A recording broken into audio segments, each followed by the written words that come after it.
Hi, and welcome everyone. As you join, please introduce yourself in the chat and where you're joining from, and we'll get started in just a couple minutes.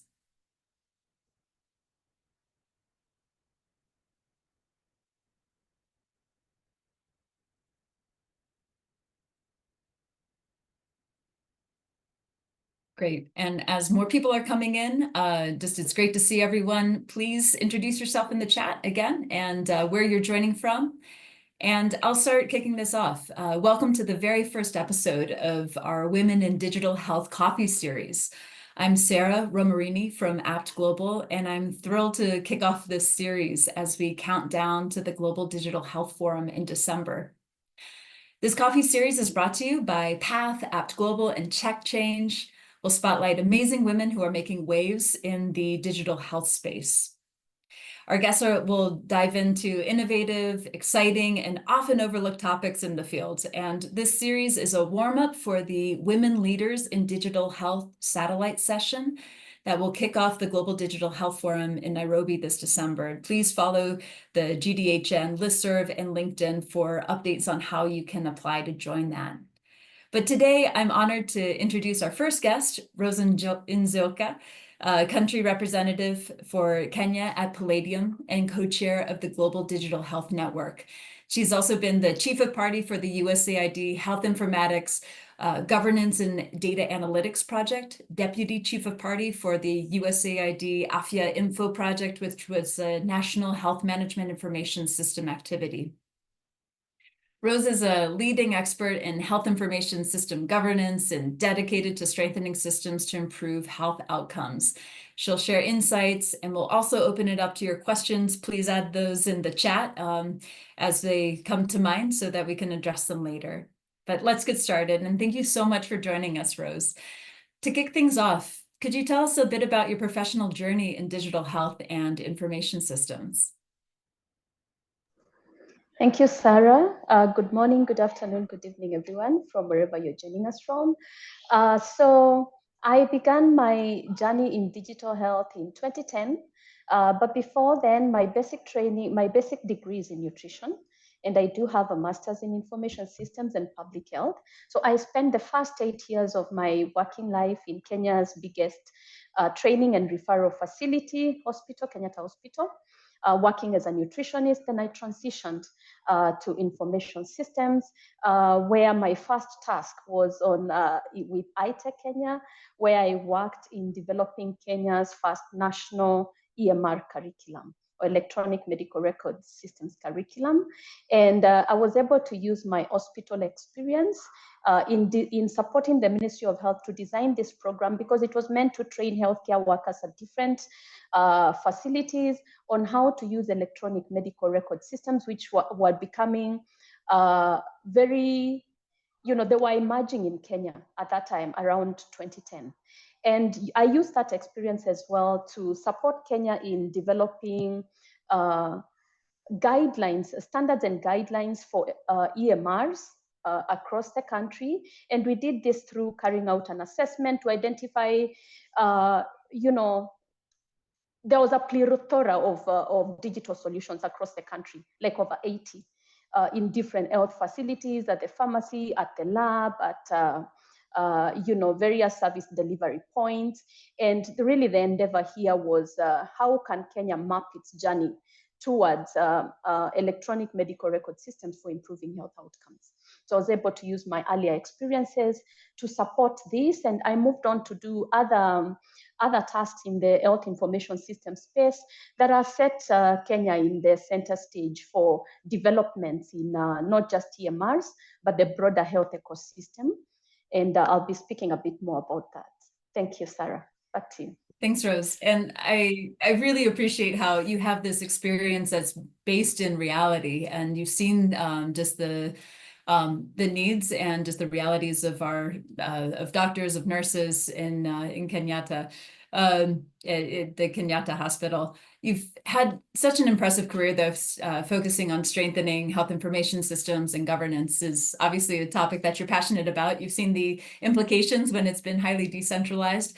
Tell us a little bit about your approach to governance and why this is an important topic that we, the global digital health community, should be discussing more. Yeah, so I believe, as has been said, and is probably cliche, that everything rises and falls at leadership. You have to have leadership for a vision to be implemented and implemented effectively. Through my experience over the years that I've spent in information systems, which has been about 19 now, I have found that the solutions that are implemented and sustained over time are those that are rooted in strong governance frameworks and structures.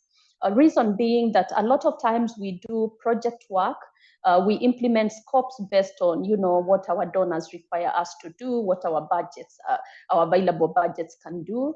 But at the end of the day, when a project comes to a close, it will fold and it will go.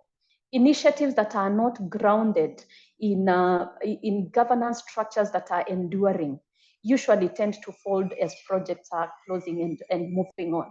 So I have found that one of the key things that must be done is provision of a space where governments can lead. And the reason why I think governments are really critical in leading efforts, HIS efforts, is because they are enduring institutions.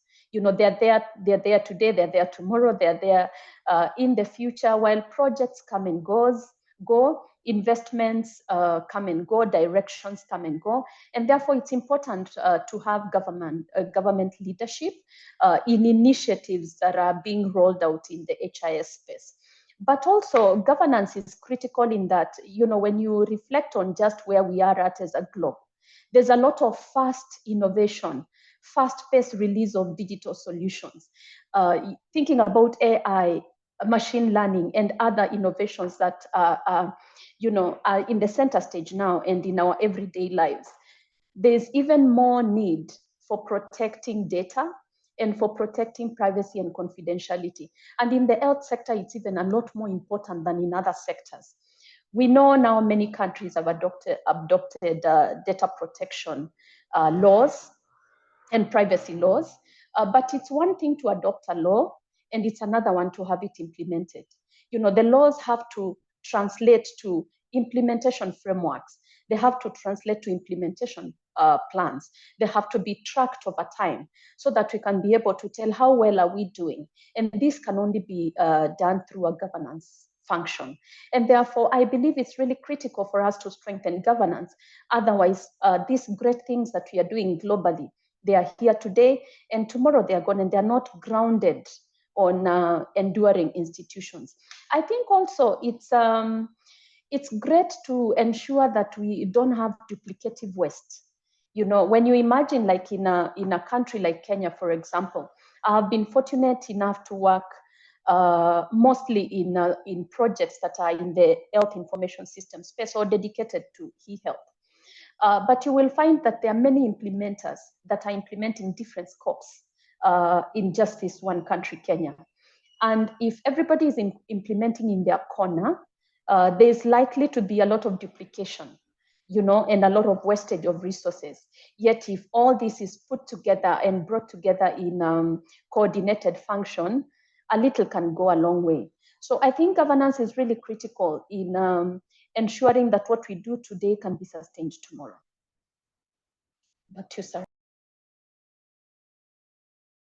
Thanks, Rose. I really appreciate that. And especially that focus on theory versus reality and how governance can also be an opportunity to streamline resources and ensure that we aren't wasting any too, and minimizing the duplication of efforts. And something I'd like to hear more about too, you mentioned just about enduring institutions. And that really stuck because I think that also goes into the theory versus reality, right? You can have a wonderful framework, but what makes it last after a project ends? Can you tell us a little bit more? I'd love to hear more about your ideas about ownership and how to make sure that it is truly enduring and the factors to success there. Yeah, so I think one is to have government buy-in and leadership of the process from start to end. And by this, I mean, if like I worked as a chief of party for a governance project, if this project we went and said, these are the new governance structures that we are going to set up, they are really great, they have worked in Guatemala or wherever else, they are really great, they're good for you. What would tend to happen there is that it's possible, you can have stakeholders going along because you have the budget available, you have the scope available. But then if they are not bought on, what happens when the project closes? It goes with that effort goes with the project. So I think investing time in ownership, government ownership and leadership of the process is really, really critical. Sometimes it does tend to take a lot longer to use that route because, it's negotiation, it's building, cohesion, it's working with, at the pace, that the government will move in. But at the end of the day, it's more sustainable. I think the other thing also is to not to introduce new structures where you don't need to. Work within existing structures, strengthen those structures, ensure that they are working with the best practices, they are working with lessons that have been learned elsewhere, but don't introduce new structures because when you do, then they also fold with the development effort that you had. The other thing is, I think it needs governance. Governance is really about having the policy frameworks in place, accountability frameworks, structures that are robust and available, and having a way to bring multi-stakeholders together. I think one of the biggest challenges I have seen is in ensuring that you have multi-stakeholders that are aligned to a vision. When you think about it, for example, if it's the Kenya HIS department or directorate or whatever unit within the government that is responsible for HIS, if they are leading a governance structure, like a coordinating committee, like one that I did participate in setting up, an interagency coordinating committee. This is a committee that was bringing together multi-stakeholders, from academia to research to subnational units to health facilities, both public and private, to CSOs, to FBOs, and government programs. Now, the challenge here is that all these stakeholders will have different interests, and they will want different things to be done at different times. So how well you are able to map out these stakeholders, identify their interests, identify, who are the movers, who are the ones that are likely to stall progress, and come up with interventions that address that, but mostly ensuring that there's value for all stakeholders that are engaged in that process, because then it becomes a pull. It's not a push, because they want to come, let's say, to a coordinating committee meeting because they know there will be value. Either they will be moving forward their implementation milestones, or they will be getting information that they need from the government, or they will be able to showcase something that has worked. Distilling value, I think, is one critical thing as well.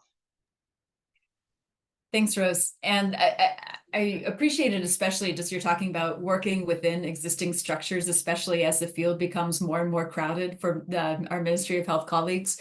One thing too that you mentioned about the importance of having multi-stakeholder, a range of different stakeholders, and ensuring that their interests are aligned with the mission, and that really motivates them. Thanks for highlighting that. One of the things too, I think it's interesting, exciting for us, health information system people who are passionate about that, just that we're seeing a trend that there's more focus on governance and health information systems and data in opportunities that are being released. And I'm interested just on how you think the global health community should be working differently to just when approaching these opportunities. You've mentioned a couple, but how should we just be approaching governance differently, or changing our narrative around it? Yeah, I think one way is to ensure that we are having a standard-based approach to implementations, different implementations. And as a global community, there are leaders in this space, like WHO has developed principles for data protection and principles for data governance. But these principles have to be taken down and domesticated into country governance frameworks. I think as a global community, we can support that process to ensure that these frameworks that are developed globally can be domesticated within countries, because there's no one size fits all. Support the governments to ensure that they are being adopted and they are being implemented. I think another way is really to share lessons learned and best practices, because instead of making the same mistakes that have been made by another project or by another institution, you can learn from them through different platforms. Like we have the Global Digital Health Forum that we hold every year, which is an opportunity to showcase some of these things, some of these successes, some of these lessons, some of the mistakes that different organizations have made that others can learn from. I think also just that collaboration and partnership and learning through frameworks would be critical. I think regional networks have a really great opportunity. The AHINs, the Helenas, the Rinkansas, they have a great opportunity to rally their membership around sharing these best practices, because instead of duplicating the process of developing a template, why not use what has already been developed and roll it out? And back to the opportunities that you talked about, I think we are increasingly seeing opportunities, whether it's in health service delivery or health financing or whichever technical area, having a component on digital, either digital transformation or digital health. I think it's important for us as players in this space to ensure that we are promoting those, and we are putting into the designs things that we have seen to work, such as the governance models that we've been discussing. Thanks, Rose. Appreciating those reflections, and we're going to pivot now to some questions. And I'm going to go back. There's one from the audience, and it's going back a couple paragraphs to when you were speaking about the importance of making sure that interests are aligned with that technical working group formed of multi-stakeholders. And you also mentioned the importance of working hand in hand with governments and also working on their timelines, because paces can be a little bit different. Projects are often 5 years, but also the ministry is, they might have a different timeline. And there's a question just about what advice do you have for projects that experience delays because of government-heavy structures or protocols? Sometimes it could take weeks or months to arrange even just a meeting with a government. So what recommendations do you have in that way? Also encouraging for our participants, please keep the questions coming in the chat. That would be great. But over to you, Rose.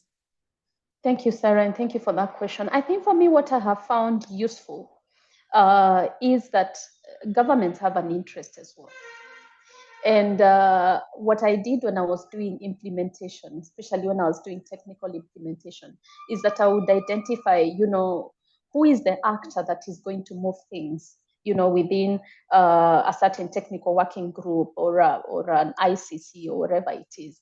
What is important for them? What is very critical for them? And then support them to get that thing, because then they support me in ensuring that my efforts are moving forward.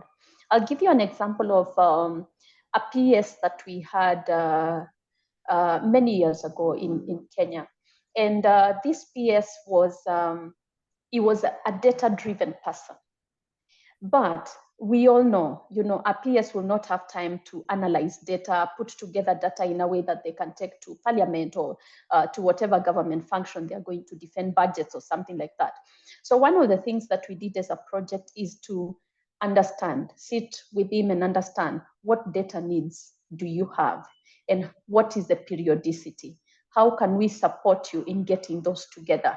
So we supported in getting a one-pager that was going out to this PS every month.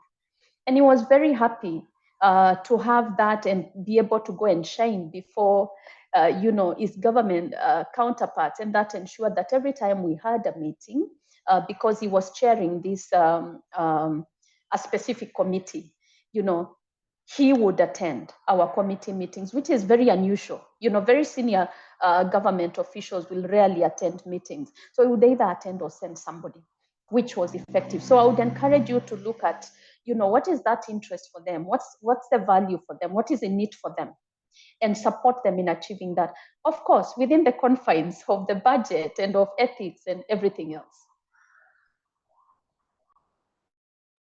Thanks, Rose. I appreciate that that importance of understanding your different stakeholders and what's motivating them. And then also, to your point earlier too, that just how are you leveraging it comes back to also the principles of digital development, using existing structures and making sure that this is built for sustainability, aligning your interests, and just thank you for those observations.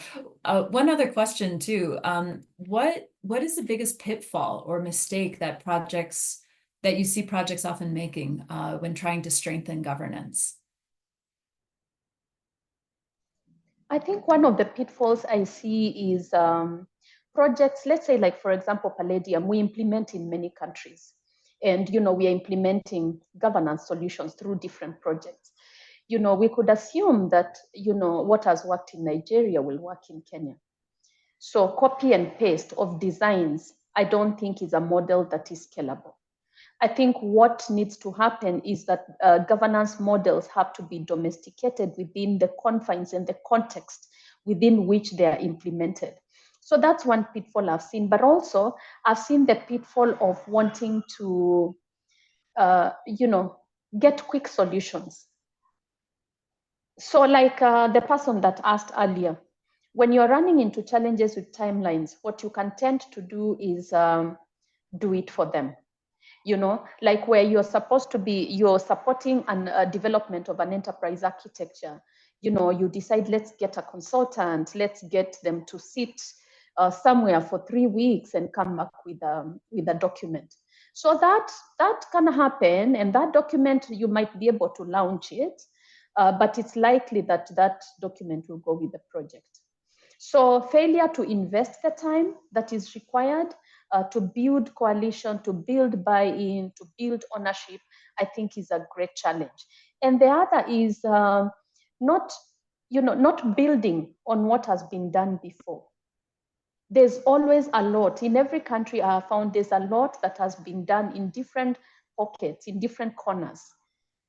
Building onto that, you save on money, you save on time, because you don't have to start from scratch. You can build off the efforts that have happened before. And that has really been my experience, and I'm fortunate, maybe not everybody is, but I'm fortunate that I've worked in the HIS space in Kenya, building iteratively along investments that have been done from one project to another. And I have found working on not starting from scratch being very useful.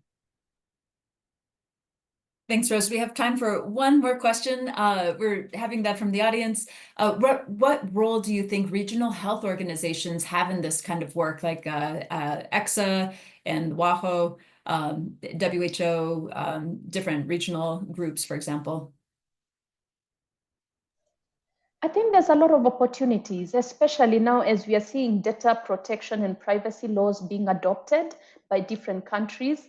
We are going to be coming into places where even moving data from one country to another needs legislation. This is a space where the regional bodies can really support those efforts. How does data move from one country to another?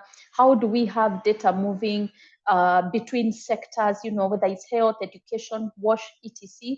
They can support development of standards and guidelines around those, but also supporting their memberships understand what has worked and what has not worked well. Thanks, Rose.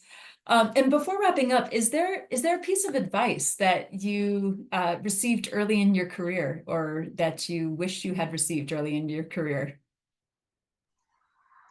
Yeah, sometime in my career when I was learning and knowledge management lead, I remember my manager at the time is called Dr. Martin Osumba. He was pushing me into management and leadership, and I wasn't liking it because I really loved doing technical work. Technical work is very interesting because you are directly responsible for your outputs, right? I didn't enjoy managing people. And so I didn't want to get into management because I felt like if I need to work through someone, it's like a convoluted, process. So my manager at the time sat me down and he told me, Rose, you're very good at your technical work, but you have grown to the ceiling. You can remain there and we will support you, to continue doing what you're doing there, but you will not grow. I encourage you to embrace people management. And I think that's advice that was very, very useful for me because that was many years ago. I think it was like 9 years ago. But that advice helped me to move into management and leadership and to embrace, leading people, managing people, and working with different personalities, etc. And it has helped me to grow to where I am.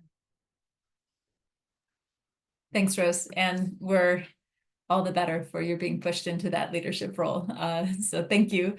And thank you so much for your insights. It's just been, I think, very interesting to learn about not only how you've applied your experience as a nutritionist in Kenyatta Hospital and where that's taken you today to be able to appreciate how health information systems really can help us deliver better health outcomes and to better support doctors, nurses, and the entire kind of healthcare worker chain that's behind this. And also reinforcing just how governance is really the heartbeat for health information systems. And just we've heard too just about that the old one-size-fits-all approach doesn't really work anymore, and how we need to, as you were calling it, domesticating it or tailoring it to each country's environment, and really knowing what's worked, what hasn't worked, and also understanding your different stakeholders. So thank you so much for those insights, and thank you everyone for tuning in and for your thoughtful questions. There's been more in the chat, which is great, and perhaps we can follow up offline about those. And we're looking forward to our next interview in September, led by Dr. Olivia Velez. And please watch the Global Digital Health Network listserv and TechChange on LinkedIn for more information about that. This has been really helpful. Thank you so much, Rose, for your insights, and wishing you all a great day. Thank you so much. Thank you, Sarah. And thanks, everyone.